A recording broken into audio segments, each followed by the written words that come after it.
something, who could say that they saw us? Come and tell me. Assalamualaikum warahmatullahi wabarakatuh. Kembali lagi bersama saya Fadila Octavia. Di sini saya akan menjelaskan mengenai implikasi teknologi komunikasi. Baiklah, saya akan paparkan sebagai berikut. And for you, girl, I swear I do the worst. Baiklah, yang pertama saya akan membahas dari materi di atas, yaitu 1. Protection negara ke arah ketimpangan adalah kebijakan ekonomi membatasi impor dari negara lain melalui metode seperti tarif atas barang impor, kuota impor, dan berbagai peraturan pemerintah lainnya. Para pendukung berpendapat bahwa kebijakan proteksionis melindungi produsen, bisnis, pekerja dari sektor persaingan impor di dalam negeri dalam persaingan asing. Namun, mereka juga mengurangi perdagangan dari merugikan konsumen secara umum dengan menaikkan harga barang impor dan merugikan produsen dan pekerja di sektor ekspor, baik di negara yang menerapkan kebijakan proteksionis maupun di negara yang dilindungi. Diterapkan untuk mencapai tujuan proteksionis ini. Untuk mencapai tujuan proteksionis tersebut, diterapkan diantaranya tarif, kuota impor, perbatasan administratif, undang-undang anti-doping, subsidi langsung, subsidi ekspor, manipulasi nilai tukar, sistem panen internasional, dan lain sebagainya. Selanjutnya, yang kedua, isu informasi internasional. Redaksi Kantor Berita Politik RMOL merangkum 5 isu yang paling menyita perhatian di ranah internasional sepanjang tahun 2020. Yang pertama, pandemi COVID-19. Salah satu hal yang sangat lekat dikenang dalam sejarah mengenai tahun 2020 adalah pandemi COVID-19. Pada akhir Desember 2019 lalu, Organisasi Kesehatan Dunia atau WHO mendapat laporan pertama soal wabah tersebut yang pertama kali muncul dan menginfeksi puluhan orang di kota Wuhan, Provinsi Hubei, Cina.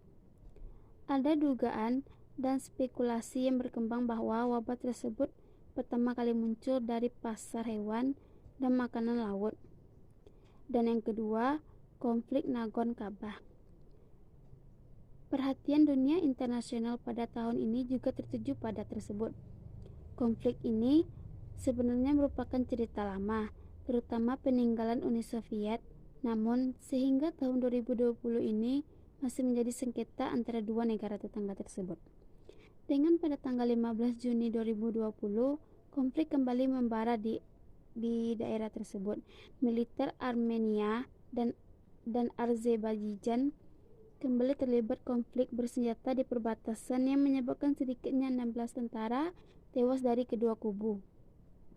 Sejak saat itu, konflik semakin meluas, terlebih dengan hadirnya dukungan dari negara lain, Turki kubu Azerbaijan dan Rusia di kubu Armenia. Konflik ini merupakan pada akhirnya berujung pada perjanjian gencatan senjata antara kedua kubu tersebut yang beringkai pada 10 Oktober 2020. Hal ini kemudian berujung pada resolusi di mana Azerbaijan mendapatkan kendali atas wilayah tersebut, sebuah pil pahit yang harus ditelan oleh Armenia. Dan yang nomor 3, normalisme hubungan Israel dunia Arab. Isu lain yang juga mengundang perhatian publik yaitu normalisasi hubungan Israel. Amerika Serikat Donald Trump yang memainkan peran penting di balik normalisasi hubungan ini, dengan dibantu oleh menantunya yang juga menerkam penasihat senior gedung Putri Gerald Kushner serta sejumlah petinggi yang merupakan orang terpercaya Donald Trump. Sehingga akhir Desember 2020 ini Israel berhasil menjalin normalisasi hubungan dengan setidaknya 5 negara di kawasan Timur Tengah dan Amerika yang memiliki mayoritas penduduk Muslim. Yang pertama membuat sejarah Uni Emirat Arab atau UAE yang memutuskan untuk melakukan normalisasi hubungan dengan Israel pada September 2020. Tidak lama setelahnya, Bahrain mengikuti jejak UAE. Dan selanjutnya, pemilu Presiden Amerika Serikat. Amerika Serikat merupakan salah satu negara yang memainkan peran penting di ranah hubungan internasional. Oleh karena itu, tidak heran jika pemilu pemerintahan Amerika Serikat yang diselenggarakan pada awal November lalu mencuri perhatian publik dunia. Dan dalam pesta demokrasi dunia, Paman Sam itu pasangan betahanan Donald Trump dan Mike Pence kalah dari rivalnya.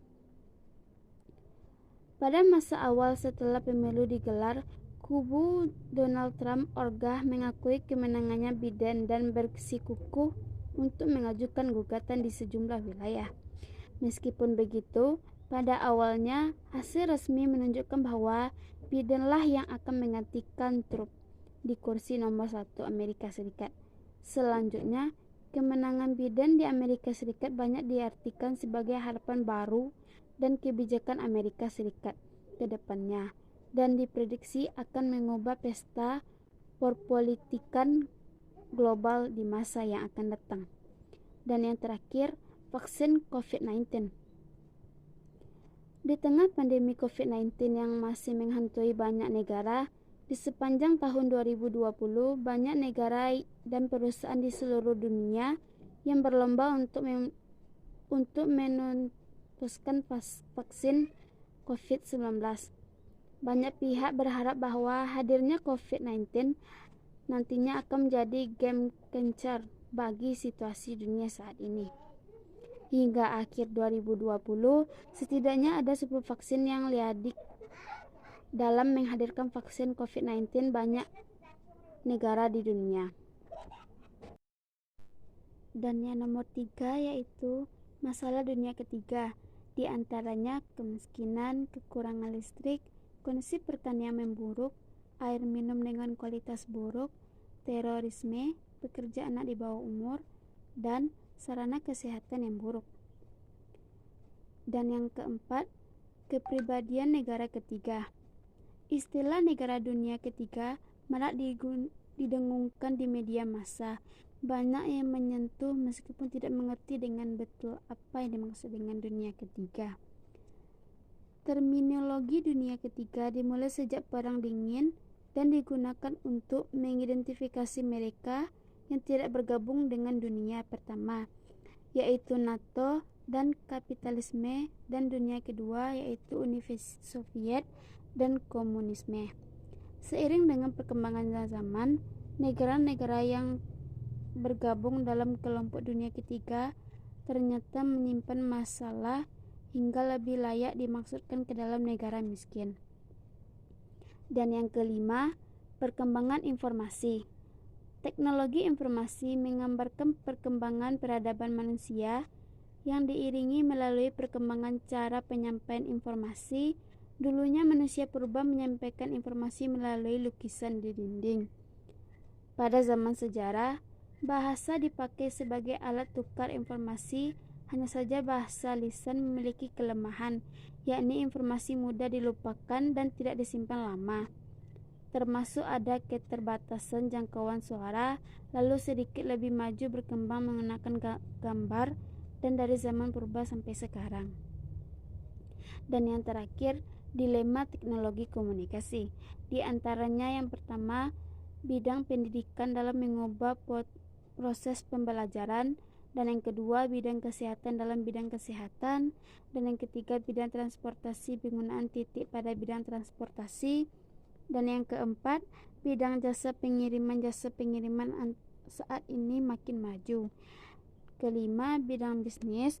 Dalam bidang bisnis menggunakan titik diterapkan pada perdagangan secara elektronik. Dan yang terakhir, bidang perbankan setujunya kemajuan TIK dalam perbankan adalah fitur internet banking. Baiklah, hanya itu yang dapat saya sampaikan. Terlebih dan terkurang saya mohon maaf. Saya sudahi dengan Assalamualaikum warahmatullahi wabarakatuh.